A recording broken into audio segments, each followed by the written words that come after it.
My people which are called by my holy name will humble themselves and seek my face.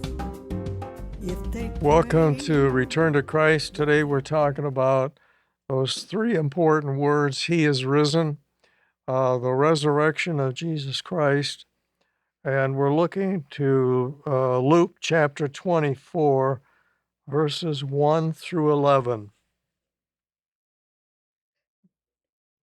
Now, upon the first day of the week, very early in the morning, they came unto the sepulchre, bringing the spices which they had prepared, and certain others with them.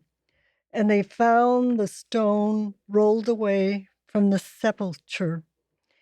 And they entered in and found not the body of the Lord Jesus. And it came to pass, as they were much perplexed thereabout, behold, two men stood by them in shining garments. And as they were afraid and bowed down their faces to the earth, they said unto them, Why seek ye the living among the dead? He is not here, but is risen. Remember how he spake unto you when he was yet in Galilee, saying, The Son of Man must be delivered into the hands of sinful men, and be crucified, and the third day rise again. And they remembered his words, and returned from the sepulchre, and told all these things unto the 11, and to all the rest. And it was Mary Magdalene, and Joanna, and Mary the mother of James, and other women that were with them, which told these things unto the apostles. And their words seemed to them as idle tales, and they believed them not. They believed them not at first, but later on they did believe them.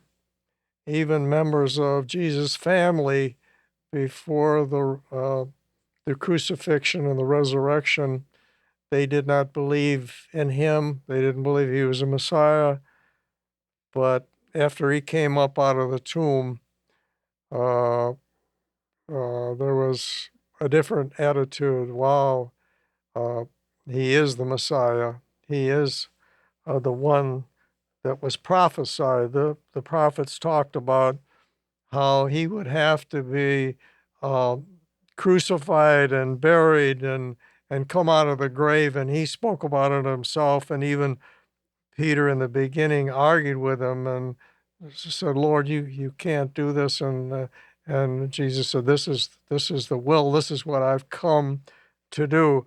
But at first, they thought it as being an idle tale.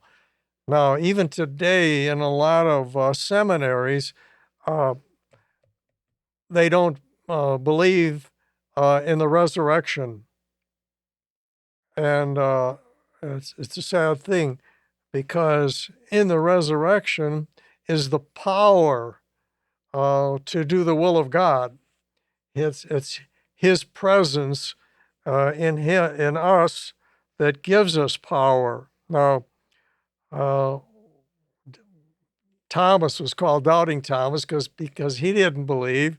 He said, I'm not going to believe till I touch the nail prints in his hand and see the piercing of his side. And then one day, Jesus walked up unto Thomas and said, Hi, Thomas, and you want to check out my hands? Look at my hands and look at my side. And he saw the nail prints in his hand and he saw the piercing in his side. And Thomas says, Oh my God, my Lord and my God. And so this is what we have to do. We have to examine what he did and what happened. There were over 500 witnesses that witnessed that he had come back to life. So there was a verification of this as a historical event. And as we exercise faith in this resurrection, we can say, my Lord and my God, I need you in me. He said, if you obey me, I will dwell with you and I'll be in you. So we'll have that power. We'll have the resurrection power in us to be witnesses and to live above and beyond sin and to be witnesses to our generation and bring many folks into covenant with Jesus Christ. God bless you today.